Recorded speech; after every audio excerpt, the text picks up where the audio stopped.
திறக்க கோரும் போது அந்த கதவை திறந்த அண்ணன் சீமானுடைய தனி பாதுகாப்பாளர் அமல்ராஜ் அவர்கள் என்ன விவரம் என்று கேட்பதற்குள் அந்த நீலாங்கரை ஆய்வாளர் உடனடியாக அவரை தாக்கி அவரை இழுத்து பெரும் தாக்குதலை அவர் மட்டுமல்ல அவர் கூட வந்திருந்த அன்யூனிஃபார்மில் இருந்த 2 காவலர்களும் சேர்ந்து தாக்கி அவரை அழைத்து சென்ற காட்சிகள் நாங்கள் எடுத்த காட்சிகள் அல்ல, ஒட்டுமொத்த உங்களை போன்ற இண்டிபெண்டன்ட் மீடியாஸ் எடுத்த காட்சிகள். அந்த காட்சிகளை பார்த்த ஒவ்வொரு நபருக்குமே தெரியும், ஒட்டுமொத்தமாக காவல்துறை மட்டுமே இப்படி அத்துமீறலையும் ஒரு மிகப்பெரிய சட்டவிரோத செயலையும் செய்துள்ளது என்பது.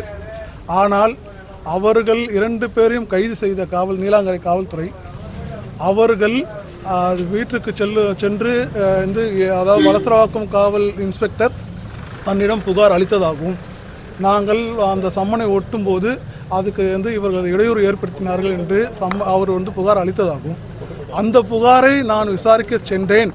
அப்பொழுது இவர்கள் இருவரும் என்னை பணி செய்ய விடாமல் தடுத்தார்கள், என்னை தாக்கினார்கள். அதுவும் திரு அமல்ராஜ் அவர்கள், அவர் முன்னாள் இராணுவ வீரர், அவருக்கு துப்பாக்கி வைத்திருப்பான அனைத்து உரிமமும் வழங்கப்பட்டுள்ளது இன்றைய தேதி வரை. அந்த துப்பாக்கி வைத்திருந்தவர் அந்த துப்பாக்கியை காட்டி என்னை மிரட்டினார். ஆகவே நான் இவர்களை கைது செய்து திரு சுபாஸ்கரன், அது கூட இருந்த சுபாஸ்கரனும் அவர் தூண்டிவிட்டார் அப்படின்ற ஒரு பொய்யான குற்றச்சாட்டு பதிவு செய்யப்பட்டு இன்றைய தினம் அவர்கள் இருவருமே நீதித்துறை நடுவர் அவர்கள் முன்பு நிறுத்தப்பட்டார்கள். நீதித்துறை நடுவர் அவர்கள் இந்த இருவருமே இது முழுக்க முழுக்க பொய் வழக்கு, அரசியல் காரணங்களுக்காக அண்ணன் சீமான் மீது அவதூறு பரப்ப வேண்டும், அவருக்கு ஒரு பொதுமக்களிடையே ஒரு மிகப்பெரிய நற்பெயரை கெடுக்க வேண்டும் என்ற நோக்கத்துக்காக தொடுக்கப்பட்ட இந்த பொய் வழக்கு எவ்வாறான பொய் வழக்கு என்பதை நாங்கள் விரிவாக நானும் என்னுடைய சக வழக்கறிஞர் ரூபன் அவர்களும் ஸ்ரீதர் அவர்களும் மிக தெளிவாக எடுத்துரைத்தோம். நீதித்துறை நடுவர் அவர்கள் மிக பொறுமையாக எங்களுடைய வாதங்களை கேட்டார். அதன் பிறகு காவல் அதிகாரிகளுடைய அவர்கள் தரப்பு வாதத்தையும் கேட்டவர்.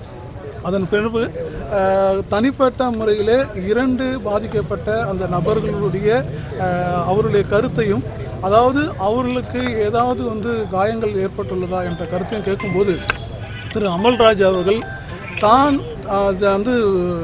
அந்த ஜீப்பில் ஏற்றி செல்லும் போதே கடுமையாக அங்கு உடனிருந்த 2 காவல்துறை நபர்களால், ஜீப்பில் இருந்த காவல்துறை நபர்களால் நான் கடுமையாக தாக்கப்பட்டேன்.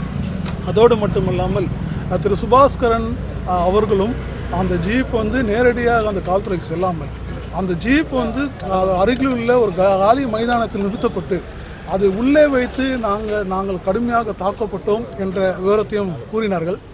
அதோடு மட்டுமல்லாமல் மிக கொடூரமாக மனசாட்சியே இல்லாமல் அவர்கள் காவல் நிலையத்தில் நீலாங்கரை காவல் நிலையத்துக்கு அழைத்து செல்லப்பட்ட பிறகு உள்ளே வைத்து இரும்பு ராடால் அவர்கள் அடித்து அந்த அமல்ராஜனுடைய காலிலும் அவருடைய கையிலும் காயங்கள் ஏற்பட்டுள்ளன.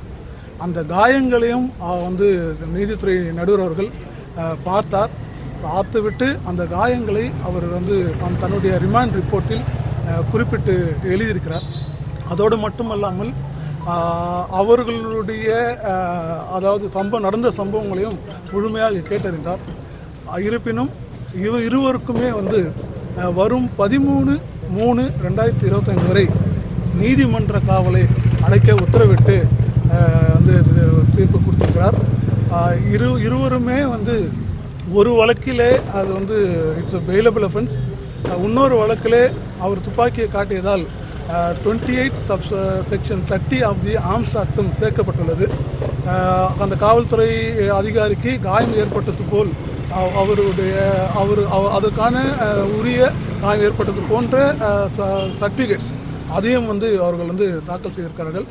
ஆகவே இது அனைத்துமே இந்த பொய்யான வழக்கை உரிய நீதிமன்றத்திலே நாங்கள் சென்று பிணை எடுப்பது மட்டுமல்லாமல் இப்படி அத்துமீறி காட்டு மிராண்டித்தனமாக நடந்து கொண்ட காவல்துறை அதிகாரிகள் தண்டிக்கும் விதமாக நாங்கள் எங்களுடைய சட்ட போராட்டத்தை மிக தீவிரமாக முன்னெடுப்போம் என்பதை தெரிவித்துக் கொள்கிறேன்.